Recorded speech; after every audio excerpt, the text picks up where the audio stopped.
Ito po yung ipapakain natin sa ating chickens. Tinadtad na pechay bagyo. Katatadtad ko lang po yan. Hinugasan ko muna. Yan po ay nakukuha ko sa palengke.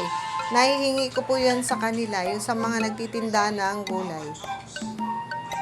Ayan na po ang kanilang vegetable.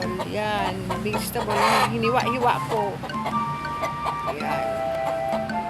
Meron naman tayong nahugasang 4 na itlog galing doon sa pugad. Po galing oh. Itong isa ayaw nilang itlogan eh. Hindi ko malaman kung bakit. Ayaw nila itlogan eh. Oh yan. Kami na iluluto. Galing din yan sa kanila. Nakalibre na kami ng 4 yung nandoon. 8, 10 na lahat. Makapagprito bukas.